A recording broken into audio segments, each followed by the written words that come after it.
treat the janitor with the same respect that you would treat the CEO. Keep everybody, on that same level. And I think you'll get a lot further in life.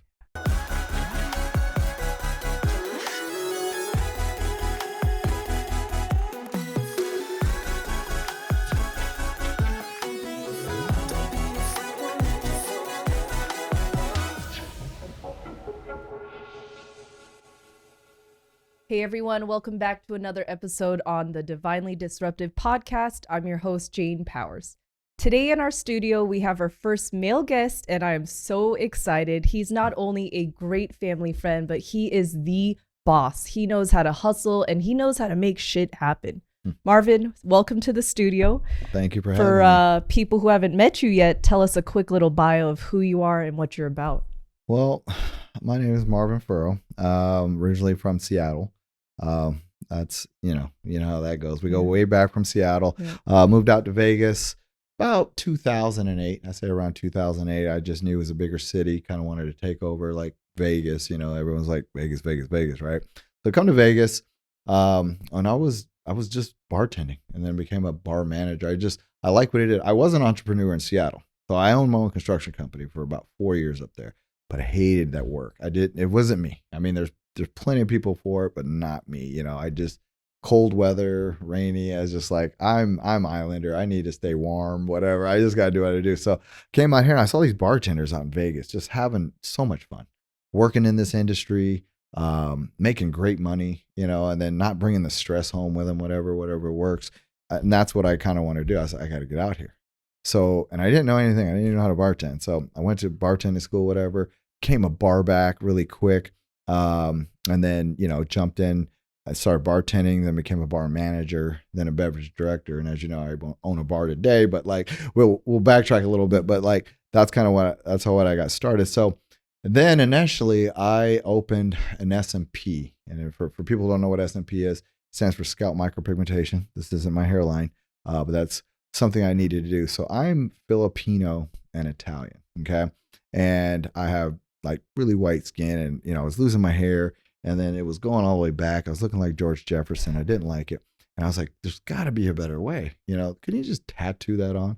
So, in a nutshell, I learned how to do micropigmentation in the UK. It wasn't even in the United States yet, but my entrepreneurial mind was like, "I got to bring that here to the US." And yeah, I think a lot of people will like this because it's instant, permanent. Like it doesn't cost too much money, and it's a quick fix that'll look great. So learned how to do that, opened a shop in Seattle, and then put one here in Vegas, and then put one in San Francisco, and then put one in Albuquerque, and then now here I'm in Scottsdale currently right now.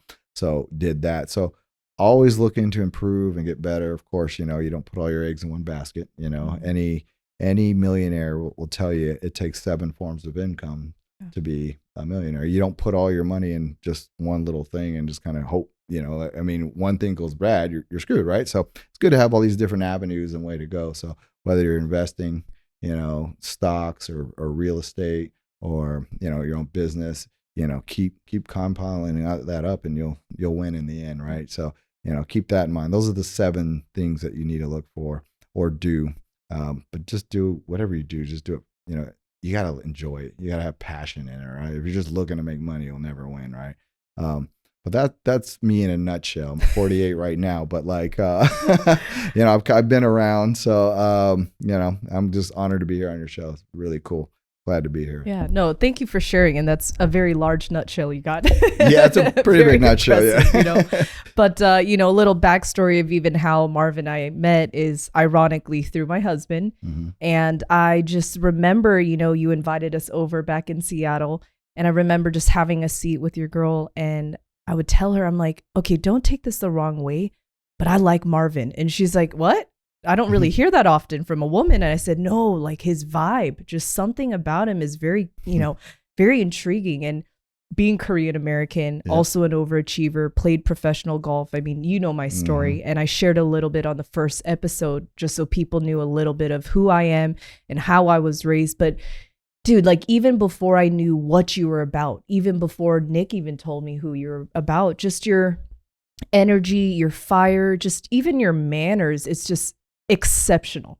So even as Thank you you. share your experience, I'm not surprised, but you have such humility and humbleness that I admire. And, you know, when we moved to Vegas, I'm thinking, oh, wait a minute, Marvin relocated to Vegas. We need to tap into that. So I remember asking my husband, I said, hey, can we talk to Marvin? And, you know, we weren't even like friends yet. I mean, you knew my husband, but I have this eagerness. And I mean, you've seen the way that I move is it's not fake and phony, but when I can see somebody's intention, purpose, and I can feel some sort of alignment, I just got to get after it. So I remember telling Nick, my husband, yo, you gotta text Nick, Marvin. Like, I don't care if it's for work or just catching up on life, but he's the dude that I need to meet. And he's just like, babe, let's pump the brakes. You know, he was my old manager, my old boss, but let's just pump the brake. And I'm like, no, I gotta go. And unfortunately, the moment you gave me your number, I'm like, yo, Marvin, how are you doing? You got some jobs. And then later, my husband found out I was texting you all the time about work. And he's like, babe, what did we talk about? Slow it down. Yep. But, you know, all jokes aside, Marvin, I feel so grateful to have somebody like you in my life. And again, for you to be the first male guest on my podcast, I mean, this is our moment. And it's not just about me and the podcast, but it's about what you've brought to the table and also what you've brought into my life.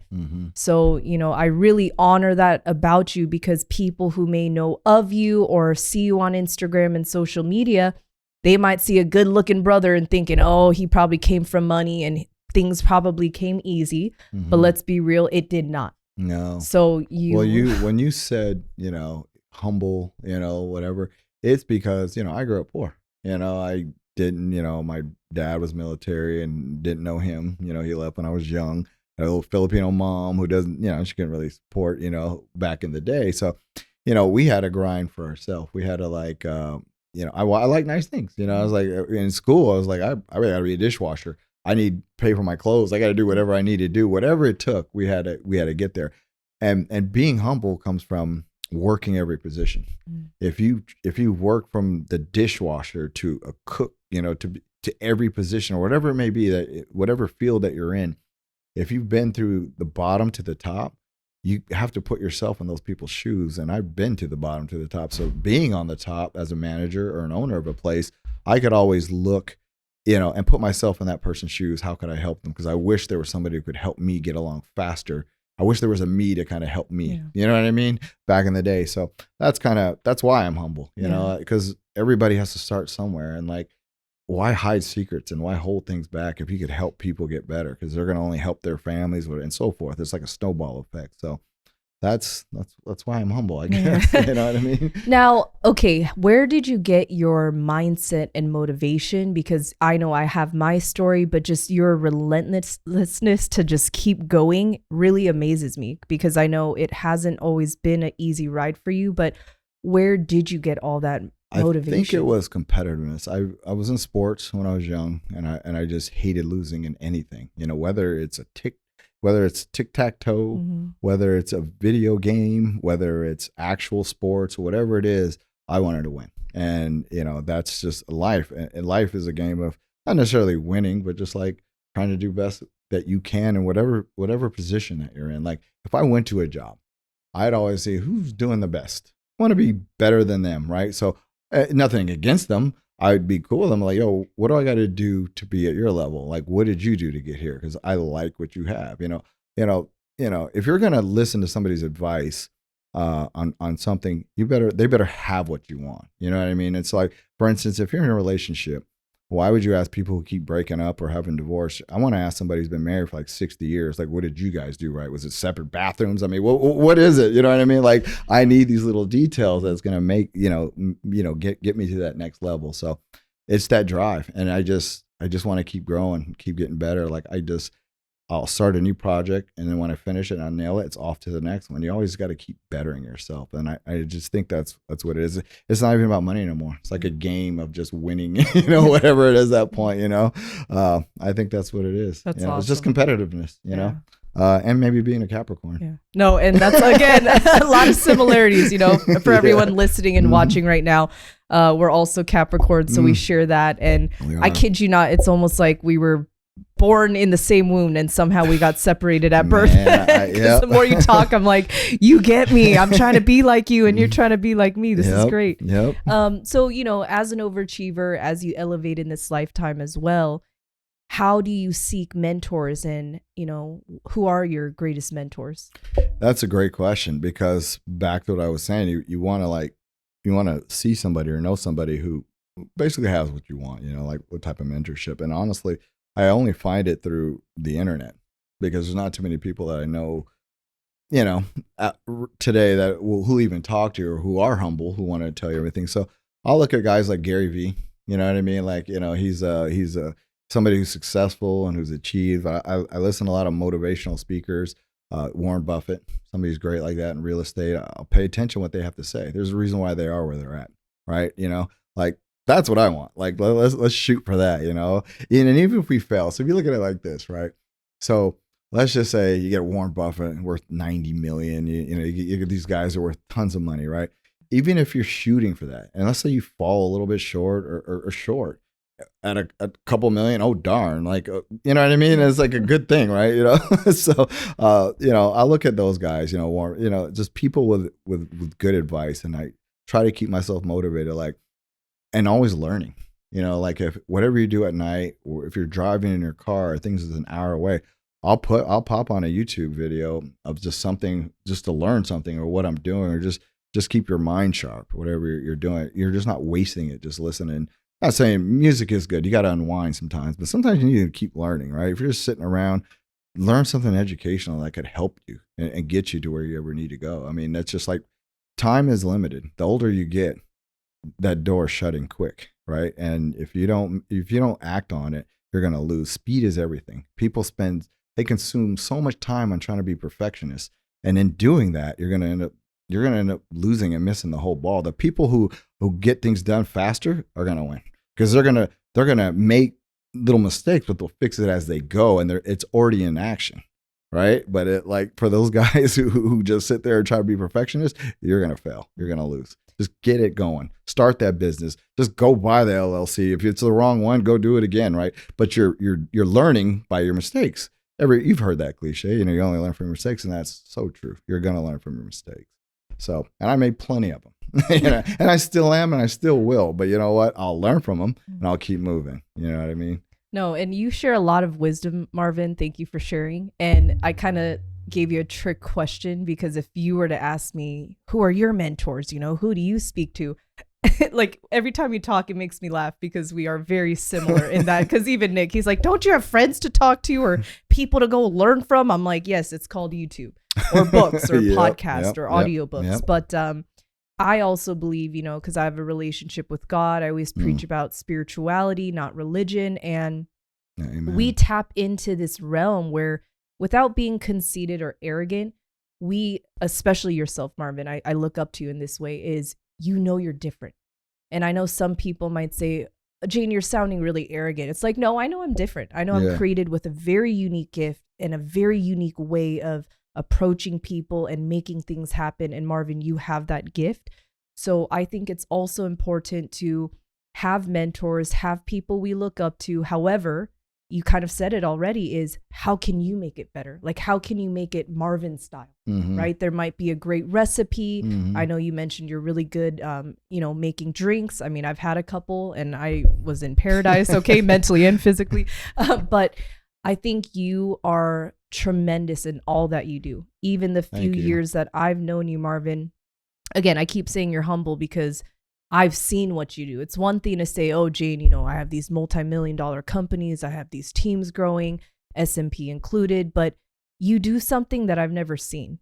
As a beautician, I've experienced the makeup world. I've experienced the skincare world. I've experienced permanent makeup, but the way that you marketed what you do, you make it not only catchy, you make it really intriguing, but you actually know what you're doing. And the people you have on your team, you have an eye for people. So if you don't mind sharing, Marvin, for a lot of entrepreneurs and people who are hungry right now to finally start their business, how do you cultivate great team, like a teamwork ethic where everyone wants to get along and follow a certain vision and go in the right direction as a unit. Mm-hmm. How do you cultivate a team and how do you manage a team? Mm-hmm. Because we're only one person and we can't do it all. As much as we want to say, we can do it all, exactly we can't. That's a great question. And, you can't do it all. It's impossible, right? You need a team you need to surround yourself. You could try to do it by yourself. It's going to take you forever. And that goes back to that speed. You're going to lose because you're sitting there trying to be a perfectionist to do it all yourself. Because that's a little ego too. You think you know how to do everything better, but you don't. Like, I don't know how to do certain things. Like, I've Tyler, my business partner, for instance, for SMP, he does a lot of things that I can't do, but that's great. We're like a yin and a yang. He could just nail that situation, whatever he needs to do, whether it's marketing, whatever, and let him concentrate on that. I could concentrate more on productivity and where the direction of the company is going. And you have to trust people. And if you hire people, you have to hire and let them do what you brought them in for. If you brought a camera, if you looked at somebody's work, right, and you need a photographer, right, like Nick, he's a phenomenal photographer, right? You look at his work and you liked it when you saw it, like, that's great. Why would you hire him and then sit there and tell him what to do? Like, that's an ego. Like, let him do his thing, like, just let him concentrate on that. That's what he does best. You get a whole team, and you put people in the position, and you don't micromanage them. You let them handle this. I don't sit there and I stare at everybody to see what they could do. You know what the big picture is. You finish, that's your project, get it done in X amount of time, and then the team grows from that point. And the biggest thing is you can't be greedy, because I've been in that situation where all these, with people, employees, I watch bosses do things and owners do things to their employees because it was greed. Like, I knew their bottom line and I knew what they were paying out. And I was like, you're going to get what you pay for. That's literally in every aspect of life. You get what you pay for. You order something cheap, probably going to break, right? If you spend, cheap money on an employee, he's going to give you cheap amount of work. And you have to pay. Don't be greedy. Like, if you pay somebody well, they're actually going to work hard for you. They're not going to mess up, and it's going to be done correctly, and they're not going to leave. They're not going to feel like I could do better if I go over here because I'm barely getting by, and this guy's making all this money. You know what I mean? Like, I don't even care. Like, if the company grows as a whole and everybody's winning, then why mess with that? Why be so greedy and mess all that up? And I see that a ton with a lot of these people, right? God will take care of you if you do it right? If you take care of people, they'll take care of you, and that's just how it works. In my opinion, and it works. I mean, I've seen it myself, but I mean, everyone has their own ways and how they handle it. But that's kind of how I do it. No, and I wish there were more bosses, owners, CEOs like you, as you were talking about just how to keep a team going, how to even build a team without saying any names. And again, how hard I work. I don't think I've ever had a boss or owner that ever did any of those things you just mentioned. Not only did they not appreciate my worth, they didn't even see what I was about. And I'm underpaid. And it's really awkward when you have more experience and more education than someone else and they're getting paid double, right? It almost makes you resent the job, resent what you do. And then it gives a bad name to the company that you work for, right? And there's no accident that, again, you and the team and the companies you open, it's no accident there's exponential growth because, again, there's magic. Anything you touch, Marvin, there's magic. I know they always say, oh, whatever you touch turns to gold. No, it's magical what you do. And I cannot wait for you to afford me one day because we're going to dominate on another level. Okay. Stay tuned. Yeah. Okay. I'm always like, hey, when you can't afford me, Marvin, you already know. Because people are always like, Jane, what do you do? And any job interview, Marvin, I kid you not. And my husband's like, again, slow your roll. I say, I don't like it when you ask me, what do I do? What do you need? And that's what I will offer. And they're just like, oh, we've never interviewed somebody like that. And I said, no, because when you ask me what I do, you're almost limiting what I can do for your company. So for example, every company might need marketing. Every company might need promo girls. Every marketing will need social media at some point. I can do all of that and then some. I mean, shoot, you need a public speaker to go speak on stage. I'll handle that. So I think it's really important that you already have that common sense and then you tapped into something very common sense isn't common anymore, but greed. And I know we've heard of that word before, but I do feel like, especially after the pandemic and COVID, people are a little intimidated and they're holding money really tight. But I think as owners and CEOs, I understand the whole, okay, we got a budget, maybe budget cutting, but take care of the ones that are showing up for you. Amen. Right. And and again, for you, it is common sense, but I see it everywhere, especially in Vegas. I mean, I've lost several jobs, and it inspired me to start a luxury candle business. It inspired me to start a podcast. So previously you mentioned perfectionists might kill you. Perfectionism might destroy your dreams. And I told Nick, I was like, I'm ready. I might be in one of the most awkward times of my life. I mean, I remember begging you too, just like, dude, I'll do anything. You want me to clean your toilets or like go pick up, trash from your yard? Like I will do anything. But in that moment, and I can't wait to hear a little bit about this for you, but in that moment of like vulnerability and emptiness and, low key, I hit rock bottom this last year. I was like, okay, God, higher power. Like, I know I'm meant to live this life, to heal and to inspire people. And again, even that greed, this podcast, it's the opposite of greed.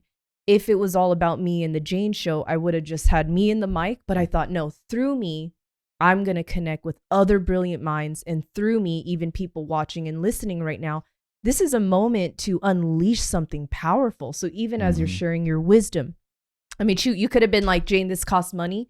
I'm very, experienced. I have a lot of nugget that is real and it can help people make a lot of money, but you showed up for me. But you could have said, hey, Jane, I'm sorry, I have like a $5,000 fee, but you just showed up so humbly. So again, I had a meltdown on the first episode and I didn't realize that I was fighting some demons and I was really depressed.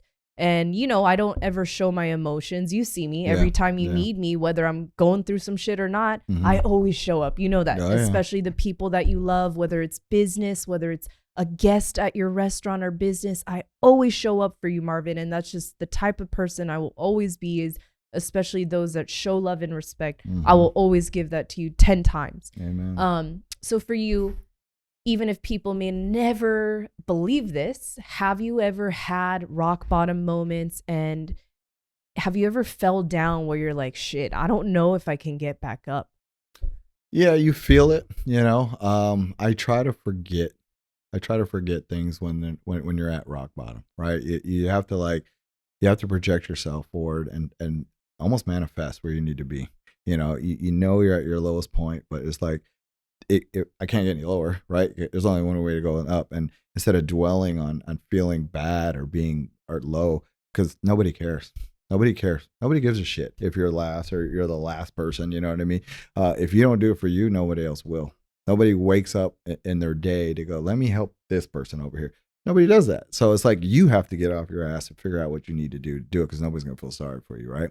So I have to get up and I have to keep, there's no excuses. Like, okay, what do I got to do? Step by step. Any little bit of momentum will help you get out of it, right? Because momentum just leads to more momentum and you'll eventually get out of it, right? And that's kind of all I did. But of course, everyone's going to have them. There's never a straight path, from to A to B, in success. It's a windy ass road, right? So you're going to have your ups and downs. But you'll find your way out of it. There's always a light at the end of the tunnel, and you'll get up off your ass and you'll do it. You'll make it work. See, you're lucky you're not my neighbor, Marvin, because you are, again, such a fierce fire, and just the vibes that you carry. Just, you have so much high energy, call it frequency, the spirit, whatever you want to call it. But, exactly what you said, I've never seen you have a bad day. Not to say you don't have bad days, but just like me, I show up no matter what. I could be crying in the car, but the moment I'm here for you or anybody that I need, it's like, boom, let's go. And you have that ability. So I really admire that, not just as a man. And again, having you as our first male guest, it's very special, because as a straight female in the city of Vegas, it's very awkward navigating the way that I do. So for example, as a male, you could be stern, you could be assertive, you could be a little aggressive, you could be confident, almost cocky, and that's okay.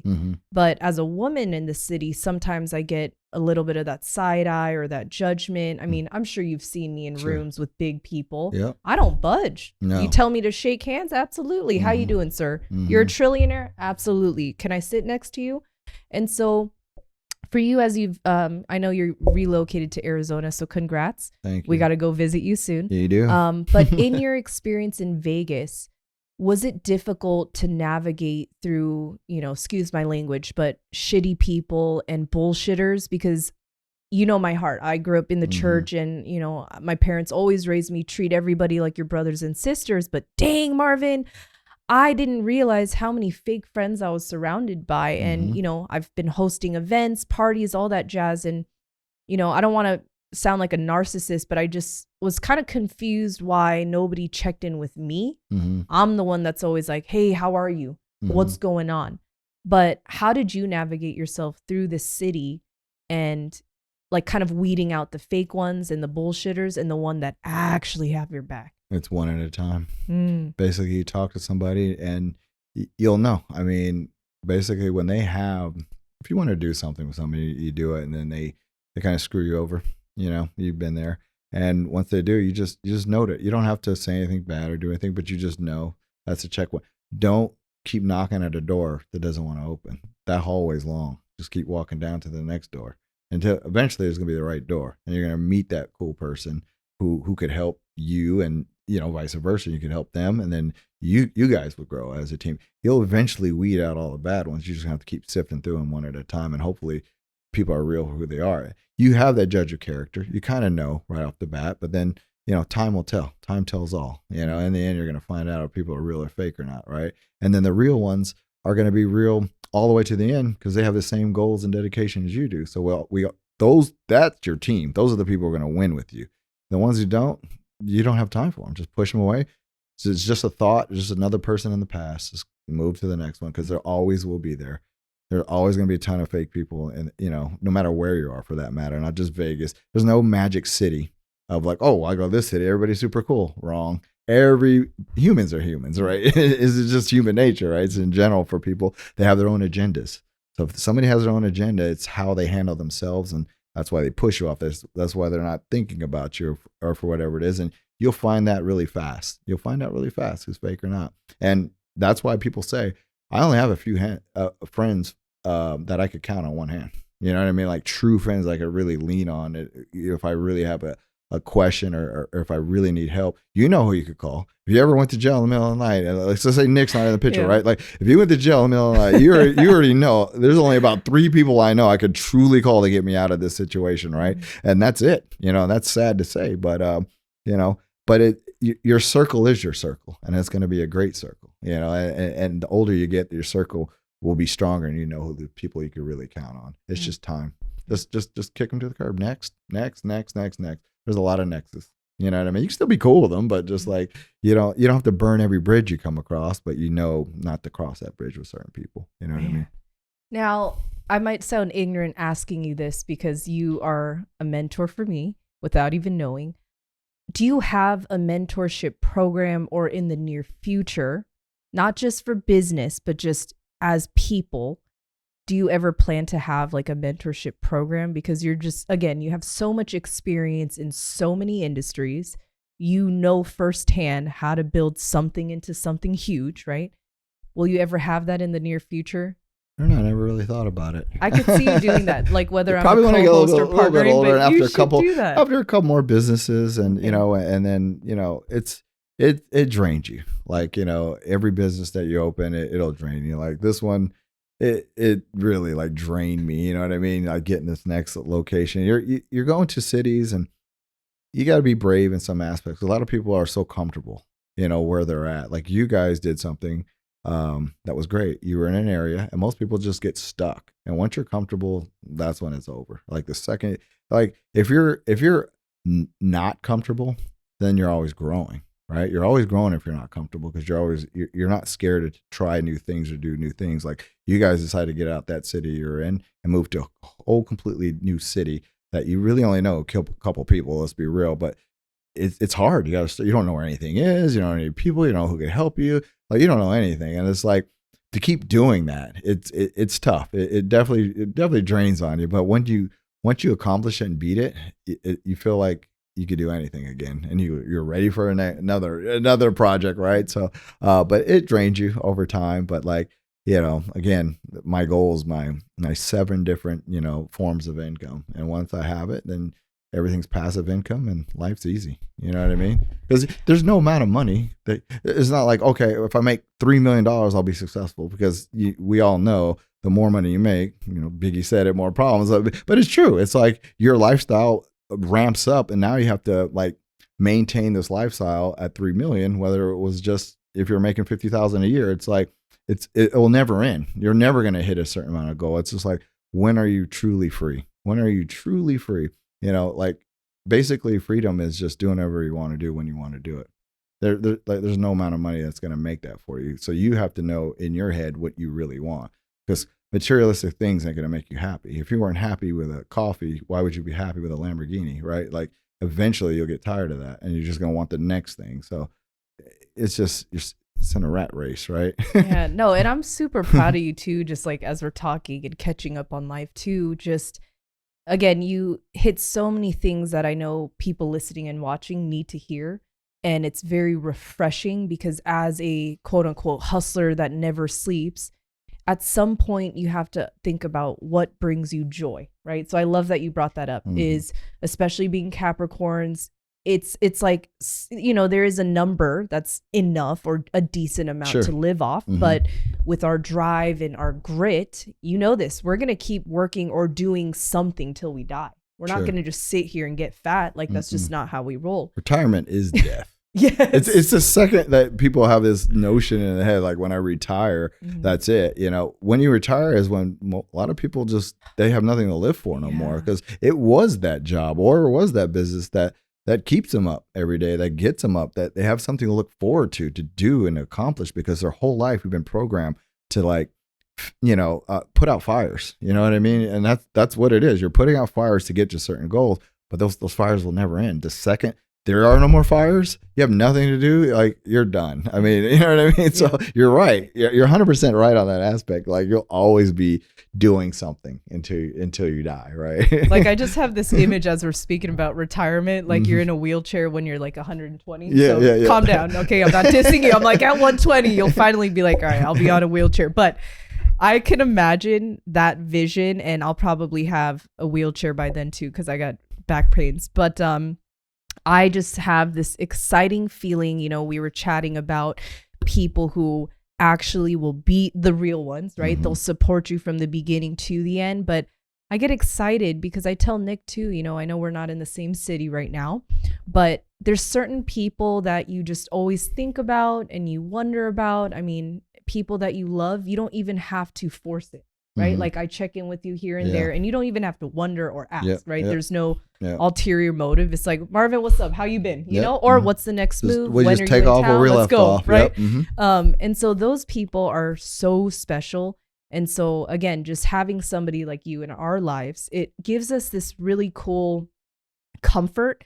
Like even if you're not here and you can't open every door for us, just to know we have somebody like you, it's like, okay, God is, ultimately watching over us all, but the importance of having real people in your life, I didn't realize it till Nick and I moved here, right? We left all our family and friends. And again, when I thought about you and, just your significance in our life, I'm thinking, wow, this is really cool. Like, God forbid I would allow myself to ever get there, but I know if I was on the streets, again, I would never let myself get there. But if I was, or I got a little greedy and ended up in jail somehow, okay, not Nick, probably me. That's why I go to church. Okay. Thank you for the healing and the forgiveness.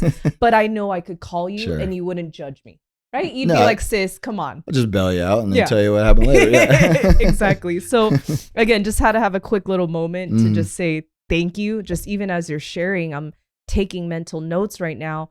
Because as I'm, leaving this corporate America life, trust me, Marvin, it's not easy. Like you're talking to me right now when the wound is still fresh, like it's healing, but I'm still not okay. Yeah. Like I'm going to be more okay. So when you talked about that moment where you hit rock bottom or you have a bad day or a bad season, it's like, Jane, no offense, but nobody cares.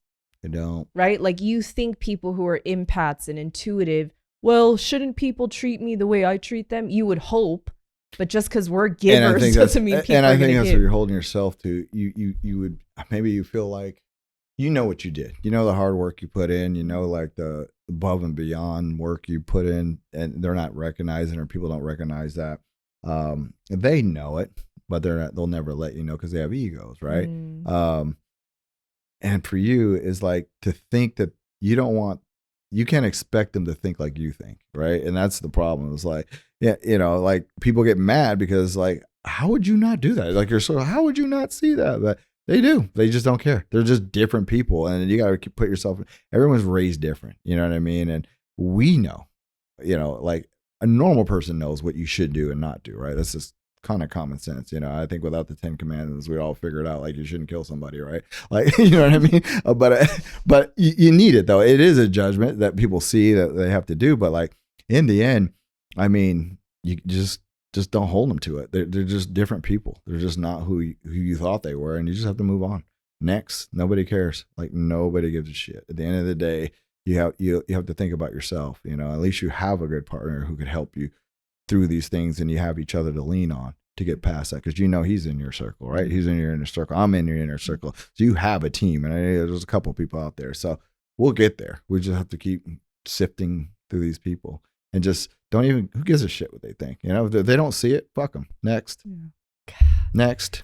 Amen to that. I mean? Yeah, amen to that. No, Next. seriously. And, it makes sense too, Marvin, because you obviously had to learn life in a gritty way. And in the end, it actually worked for you, not against you. And I would always tell my husband, I'm like, I don't know why I feel so entitled sometimes. Like I saw life. It didn't come from money. I wasn't rich, but why do I always feel like the world owes me everything, or people owe me something? And then I took some time to reflect.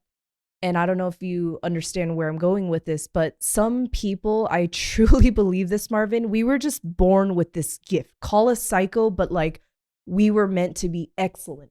Like, and same with the other side. Some people are totally okay being average. And I'm not shitting on them, but they're totally okay just having a decent job, no promotion, maybe same salary for the rest of their life, but it's enough to get by. And they're comfortable. Yes, but I don't know how to be that. Because you're a perfectionist. Like I always got to be more fit, healthier, more, Are you OCD? Yes, like Hanger's OCD, got to be a certain way, but messy at the same time. It's weird. You would think, but it's an organized mess. You still know where everything is. Yes, it doesn't have to be technically like looking aesthetically pleasing, but if you could have a messy desk but still know where everything is. It's the second somebody cleans, you're like, what'd you do? Yeah. Like you just messed up I knew where everything was and you just messed it up, right? So I get where you're coming from, like from that aspect, but I'm a perfectionist. Like everything, I can't just stop. If I see something on the floor, if it's a little piece, I'll go pick it up, right? And organization is huge. And sometimes I need people to help me be organized. I mean, my wife keeps me organized, she does like the small things that kind of helps me get through the day, like a small task would drive me nuts because I know in the back of my mind it's there and it will just eat at me till it's done. And if it's done, it's peace of mind, next project. It's like, I just forget about everything. I don't ever look in the past and pat myself on the back. I'm always looking forward, and that's why people look at you like, oh man, you're doing so well. I forgot. Like I was on a podcast last night and Tyler and I were talking. I was like, holy crap, we've been through a lot of crap. And I never really stopped to really think about it. Like, wow, it is good. But nobody cares what you did in the past. You're only as good as what you are today. You know what I mean? And what you could be in the future, And that's why I just try to keep looking forward. I don't ever dwell on the past and think about it. You just keep moving forward, keep grinding. Yeah. No, and it makes sense too, Marvin. Thanks for sharing. Is again, you just have this awesome radiance, and even as a man, like a masculine man, you still have so much just bright, elegant light. I don't know how to explain it, but just the way you carry yourself, you're very stern and assertive, but you have this kindness that people are almost shocked to see. And I think that's why we connect, is even as a female, I don't want to make it a sexist situation, but people will often test me and they think, oh, you're just a cute girl or a cute face in Vegas. But then when I am standing up for myself, being very authoritative and direct, it's like, oh, I didn't expect that. But the right people, they appreciate it. Right. So I can see even with your businesses why you're excelling. And I think it's really important to also talk about a little bit of SMP as well, because you are moving in such a unique way. Every time I'm checking social media or just catching up with you, you got new moves, new cities. I know you planned something in Miami in the near future as well. But tell me a little bit about the vision of SMP, not just as a business, but just how it even started and how it unraveled to where it is. Like, I don't even have words to explain it, but you're onto something. I think when you have entrepreneurial tendencies, you have a vision of where it could be. And, you keep plugging at it every day, and it starts, one small step at a time. I mean, I started, like I said, I learned how to do it, 8-9 years ago, and it wasn't even primarily in the United States yet. It wasn't even, we were using tattoo equipment. And now there's like major companies that just strictly SMP equipment, and shout out to Bishop. But like, companies like that, it's evolved so fast because it really works. And that's one thing. You have to believe in something you do. And I believe in it because it worked for me, helped me get my confidence back. And I've seen it on people that I've done. I've done celebrities. We're known for doing a lot of celebrities, high-end celebrities. And I started out at my house. And I was bartending, and I was like, let me build a little room, right? So I built a little room, and I put a little desk in there, and like a little table, and I was doing people for free. I just wanted to learn how to do it and just practice on people and get right. I had to be good before I started charging. And then I started doing it, and it was really clean work. And then I got lucky. I had a really good girlfriend of mine who called me and said, Apple and Black Eyed Peas want you to do his head because we don't even know anybody who does it. And I was like, all right, so I'll go to LA. You do what you got to do. It's the people, like when you're trying to start a business, like to be demanding, like you're somebody, like on your scale, well, you got to come to me and do it. Like, no, if business, go chase it. You do whatever you can to make that client happy, because it's going to be repeat people. This guy did everything he could to make me feel good. That's what it's customers first. If they don't like what you've done, or if they felt like you slighted them in any which way, they're instantly going to write you off and not care. But if like everything about you're on time, you did everything you needed to do, you did a great job, and you're pleasant, of course they're going to refer you. And then it's a snowball effect. So I drove to LA like to do this guy's head in his house. You're not even supposed to do that, but I don't care. I was like, I'm going to do this. And I did it 3 separate times, because SMP is a 3-step process. You have to do it at least 3 times. I drove to LA every time just to say I even did this guy's head, right? And then it kind of opened the door for us. And like I said, we're known for the celebrity aspects that we've done. But started doing that. And then I opened a shop here in Vegas, of course, first and foremost. And then I opened one in Seattle. And then I teamed up with a trainee that I did out here in Vegas. Her name was Janelle, and she's amazing as well. She opened up another location for us in San Francisco. She kills that out there right now. And then we train people. And again, it comes back to greediness. And I've watched all these other people's on how they grow their SMP company. And a lot of them is they say their name, like, oh, it's X, I'm so-and-so micro-pigmentation, right? Well, you kind of cap yourself off, you're not like Paul Mitchell or anything, right? Like, but you cap yourself off as only that one person. So how are you going to be this one person in all these other cities? People are looking only for your name. I don't need fame. Like, I don't need the name. I don't need the status. I called our companies very something simple, just SMP Ink, because that's what it is, right? We just do SMP.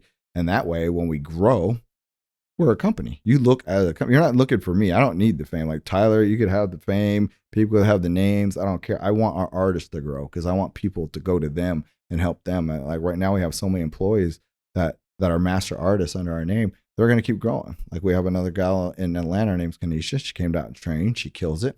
Let's put one in your area. Like let's everybody. If we all win together, we're going to grow this company faster than that one name person who would do it by himself, right? It's just easier if you have a team to work with you, and let's everybody win. Like, do you need all that money seriously, or do you want to have that money for sure long term, whether it's a small amount or not? And I even take it back to gambling. If you look at gambling, if you look at sports bets, this is funny. What always attracts people? It's the parlays. It's when people try to put 4 bets into one to win this big amount of money. But if you really, really think about it, let's say a parlay bet. Let's call a 5-team parlay, right? It's when you take 5 teams and you need all 5 teams to win this big amount of money. And what always happens? You always lose one, which kills the whole bet, right? So you went 4 out of 5. What if you just did single bets and didn't win that much, and then you won 4 out of 5, you're still up. And if you did that for a long term, it's a marathon, not a sprint. You'll actually come out ahead and you'll win. You know what I mean? But like, people can't do it. It's human nature to like, I need it all now. I need this big money right off the bat. If you could just have some patience and not be greedy and just go about this methodically, slow, and just win every day, whether it's a small amount, it adds up and you'll end up winning. You know what I mean? Yeah, no, and that's very wise, Marvin, because you're thinking about the end in mind, right? You're thinking about long-term growth. The macro, right? not But the micro. So many yeah, man. But I feel like so many people, again, you have such common sense that most people don't have when starting a new business, right? They instantly think profit, profit, profit, right? Yeah. Let me squeeze everything that I can from one person.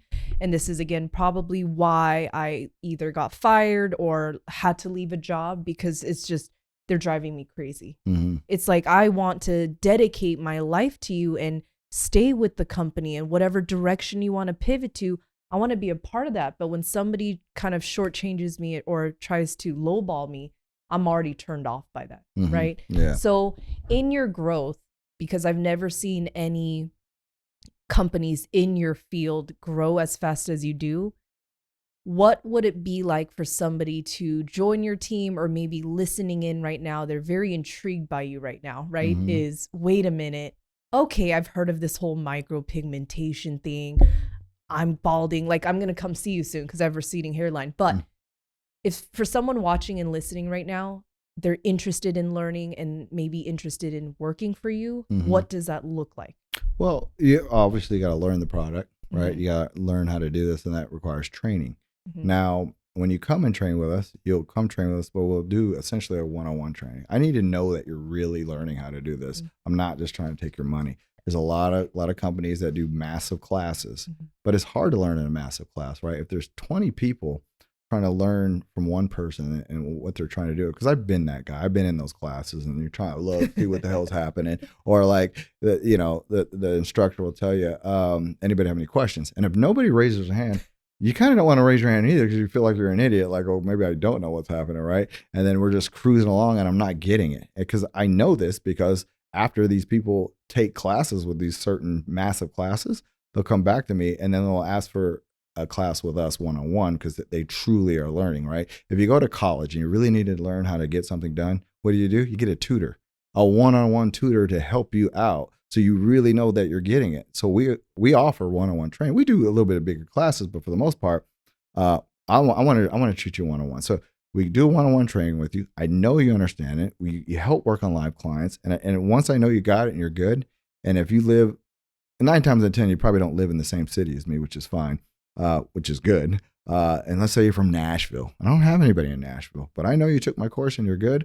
Well, let's work together. I know you're good now. I'll teach you the business and how to do it. You could use our material, and let's grow. Let's put an SMP Ink in Nashville, Tennessee. You're the artist out there. I'll teach you the business aspect of it, and we all win. You get the higher percentage. I get a low percentage, and we all eat well. And let's not be greedy. I'm not going to ask. Like, I literally will take 10 to 20%, and you keep the whole 80, 90%. Like, why do I need, like, you're going to take my name and my brand that I built, sure, all the great reviews and all the pictures and the celebrity status that we did, but you can incorporate that, because I've trained you how to do that in our company. If you ever have any issues with a client, FaceTime me, call me right then and there. Ask anybody. Like, I'll still call people this day, like, how we doing?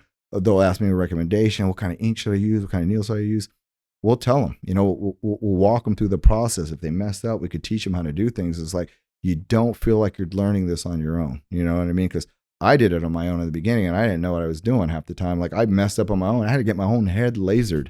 So I was experimenting on myself to just learn how to do it. But those are the things that you have to go through it, and I don't want people, I want it like a easy as possible for them. We went through the hard stuff. You just get out there and just help people one head at a time, because you're changing lives, And that's the best part about what SMP is, because you constantly change lives. I mean, and I used to joke around. I said this the other night. For instance, I had a client. He had a severe alopecia, and once you like completely, make them get their confidence back and have a full head of hair they're not worried about no more, the guy was like gleaming with joy. And I have grown men cry when they leave, right? He was, you know, I was like, "You gonna go out to the club or something, have some fun?" And he turned to me and said, "Marvin, you know what? The best part about this is I could stand in a grocery store line, turn around, nobody's staring at me no more." That is deep, you know, like you're literally helping people, and that's gratification, instant gratification. You know, you're really truly touching people and helping them, and that's what it's really all about. You know, you don't have to chase money. If you just enjoy what you're doing, you help people, the money will come. You know, the money will come up. We're not greedy. We'll like Tyler the other day. We had a client who the mom came in. I think she had a 17-year-old son, and they didn't have the money for it. They just didn't have the money to do it. But he was suffering. He was getting bullied. People and Tyler was like, you know what? It's not about. Let's just pick dates. Let's just get you done, right? You know what I mean? And you know, yeah, we just did it pro bono just to help him out. But like that comes. It'll all come. You know what I mean? And he told the story, and who cares if we don't make anything from it? But we helped that kid, and that was the best part about it. You know? No, and that's very special. Being a professional makeup artist as well. The thing that keeps me going is not forgetting the why, because I've been doing makeup for over 15 years. So same shit, different story.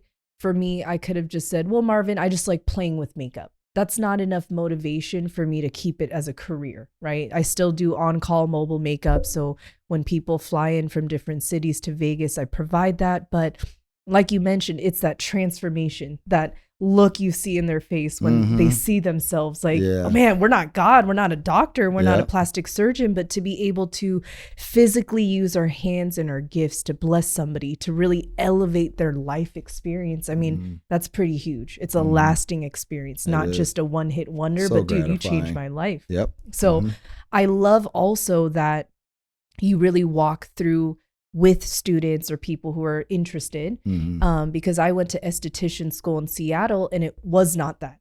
I spent all this money on doing facials, skincare routines. I kid you not, after the whole, you know, schooling, I forgot 10 months, they take your money. All right, good luck. Go get a job at Massage Envy or whatever. Kick rocks. Literally, whatever franchise that will get you. And even that, Marvin, thank God I can fake the funk, but they threw me in there and just into whatever client appointments that I had. And I'm thinking, you're not building confidence and you're not raising people to own their confidence. So I love that you were saying, hey, I'm available. You have a team, you communicate with them. So again, people watching and listening, if you guys are interested, please, you know, contact SMP Ink. But I want to also kind of touch, I know you said that women are also interested. Like I said, I have receding hairline. So is SMP a good 40% are right? Oh, 100%. Yeah, what's the percentage? I'd say right now, I'd say it's about 40% women. Oh, you're kidding. Oh yeah. I mean, you know, after, you know, having babies or whatnot, or just or stressful or anything for life,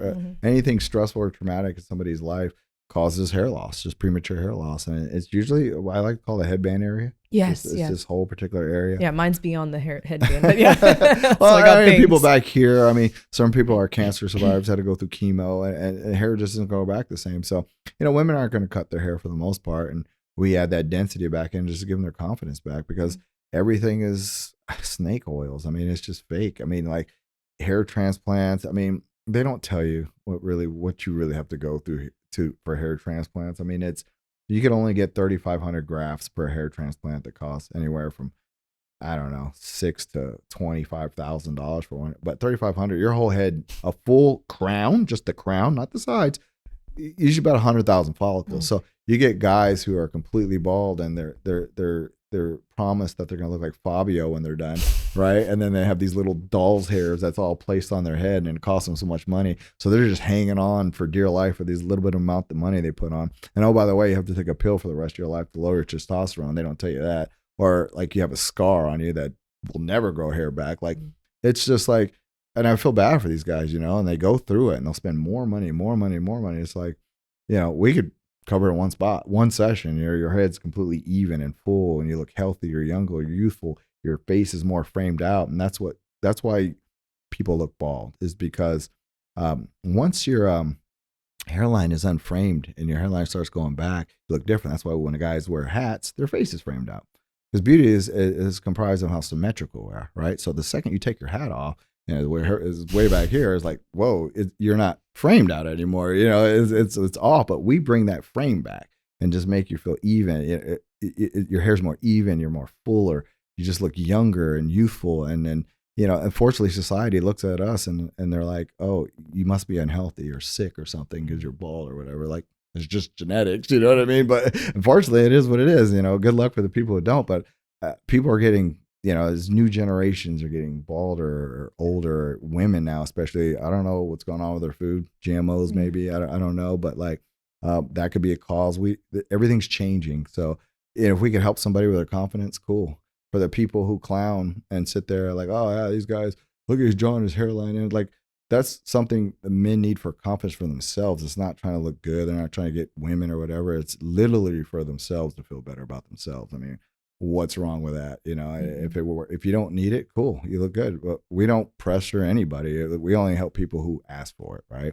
I mean, guys don't really ask for much, in my opinion. I think they just want their hair and good teeth and they're happy, right? You know what I mean? So that you know, but you know, as long as we can help somebody. No, and I'm glad what you're bringing up too, Marvin, because as women, it's so easy for us to get away with self-help and, you know, personal changes. Like you get a boob job, you get a butt lift, nobody bats an eye, right? We get eyelash extensions, we go get our brows done, we get our hair colored extensions, especially in Vegas, but nobody even flinches, right? It's just another day for them. It's part of society. So I love that you are really offering, you know, also for women, but you're offering a solution, especially to men, because I grew up with 2 older brothers that I love, and they support me in so many ways, but I know they sacrificed so much growing up.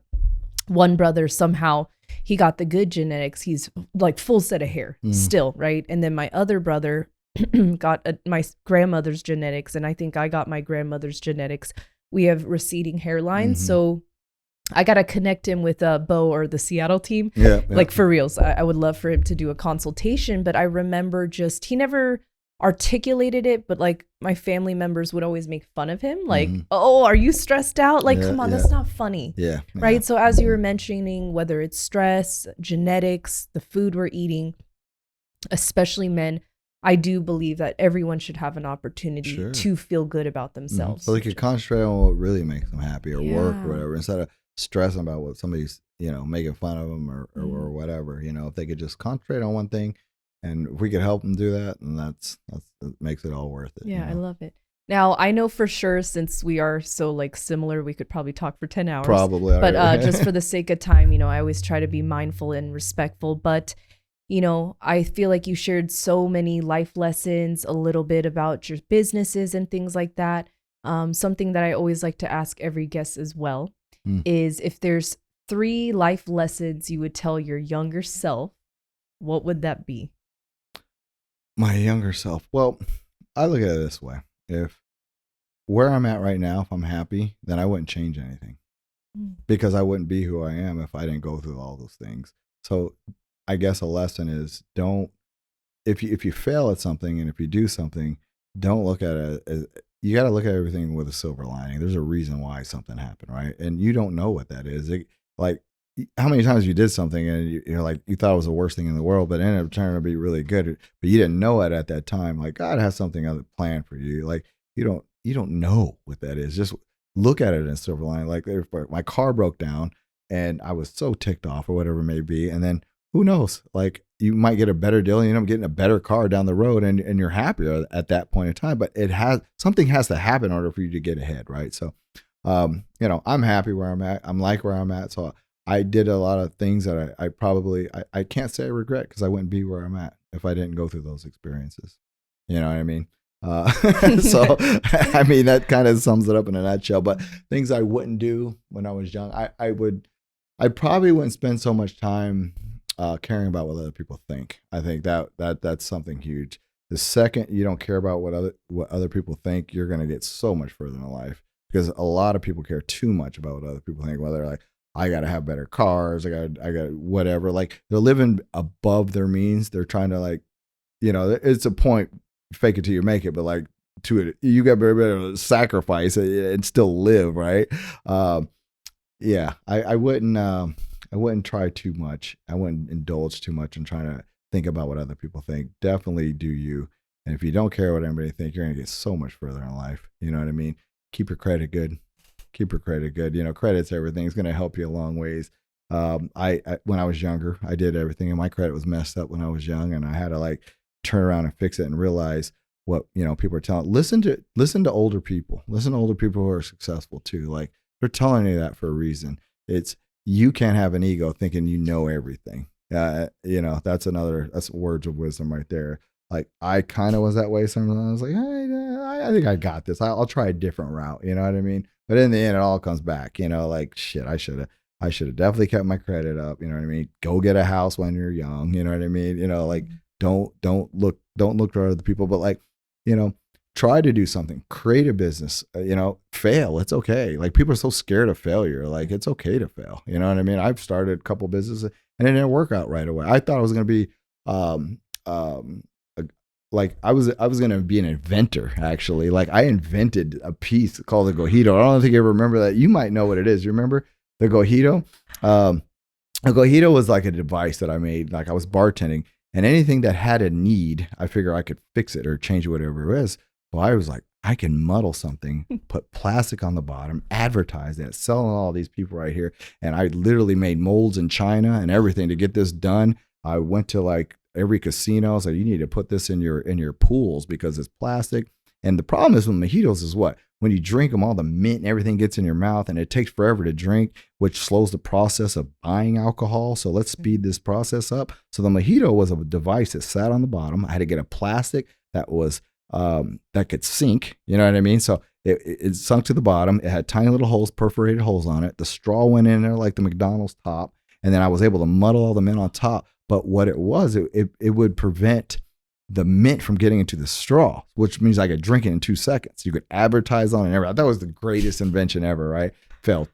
Like no one really picked it up. They were interested in it, but it was hard. But I learned the industry, and I learned how to market it. I learned what worked. I didn't look at it as a failure. I spent all this money and do what I had to do. I learned that industry and how it worked. And now I could like collaborate and talk with people on that because, you know, granted, I didn't do that, but it still taught me lessons in life about business and how things really, really work instead of just reading things on the internet like that. Because that, you know, back then there really wasn't no internet, but just learning it, you know, like if I always saw a need, I thought it would work. Also, I remember like there was a toilet, like women always complain about the toilet and they're like, oh, you need to shut it. So I was like, why couldn't you? Okay, you know, the trash cans when you step on it and it lifts. Like, what if there was a step on the toilet? So when guys go to the toilet, they step on it and it just goes up, and when you're done, it just comes back down. Like it would, you know what I mean? So like, I was like, I'm gonna be an inventor and do all that, but it wasn't in my cards. But I'm always thinking ahead and how to do certain things and hopefully open business. But don't be scared to take those shots. You never know. You never know. You know how many times you heard these crazy stories of somebody inventing something nuts or starting a business, but if your product, I'm gonna switch gears, but if your product is good and you know it's like the best, you're gonna win. It doesn't matter what it is. If your product is the best, you will win, and you have to believe that. And I knew our SMP product was the best, and we're winning.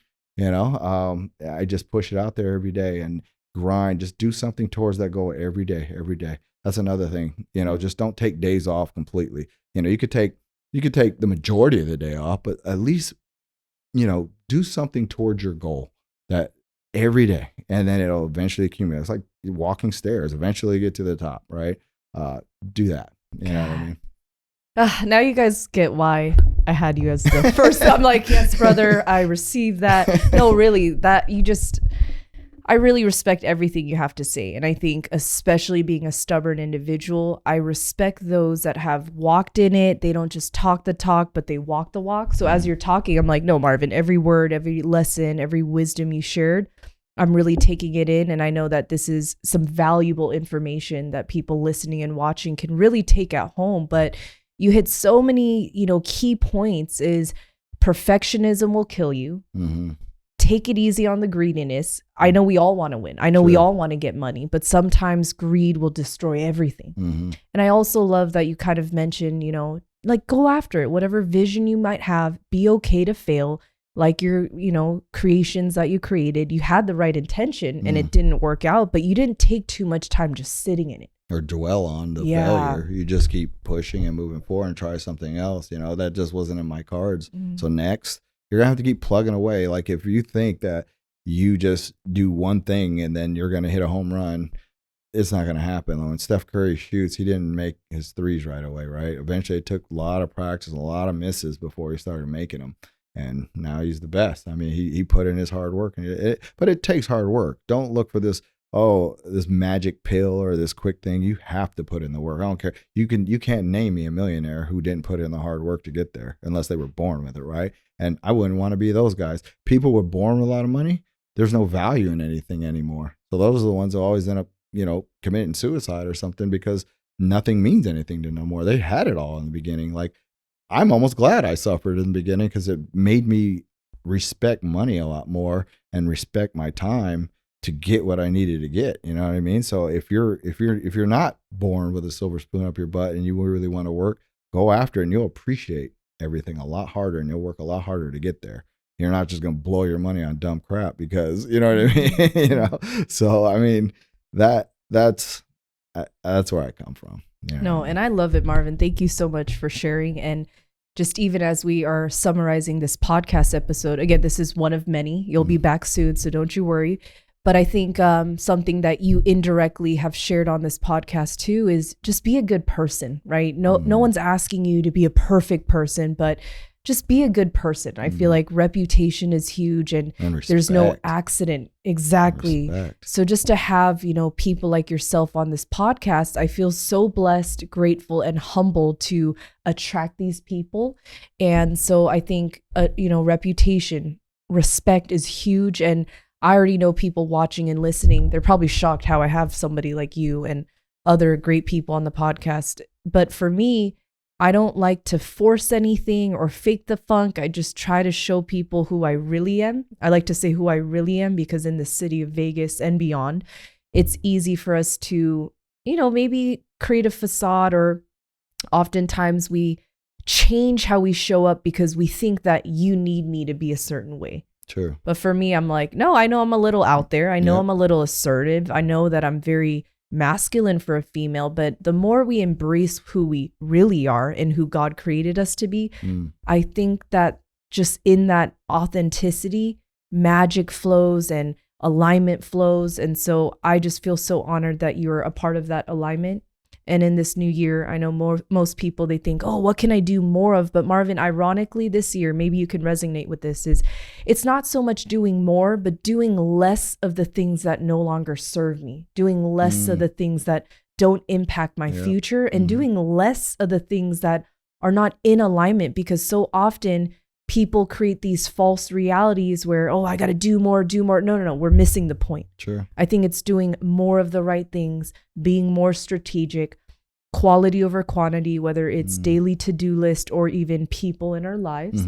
So you have continued to live that life. And I feel like just through your existence on earth, you've been such a light. And even the name of the podcast, Divinely Disruptive, I didn't just create this random phrase, right? Yeah. I think it's such a unique name to the podcast, but I really want to invite all walks of life to tune in, right? Whether it's talking about self-love, whether it's talking about body image, whether it's talking about health and wellness, how to build a business.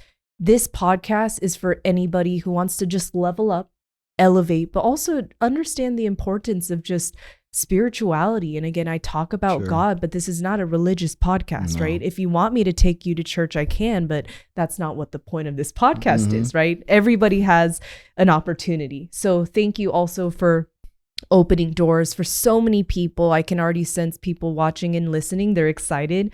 So everybody listening, thank you so much for tuning in. I'm going to make sure we link your information, whether it's the website to SMP Ink and beyond, but truly incredible. I'm grateful and thankful to be on the show, to be honest with you. I'm honored to be your first male guest, because I know you're going to have hundreds down the road, and I could always revert back to this and I'm like, I was first. But where's the wisdom? And if I could help one person out there, it was already worth it to get their goals. And, I'll end it with, treat the janitor with the same respect that you would treat the CEO. Keep everybody, on that same level. And I think you'll get a lot further in life.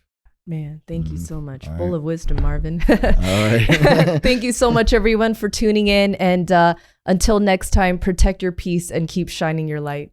Thanks, everyone.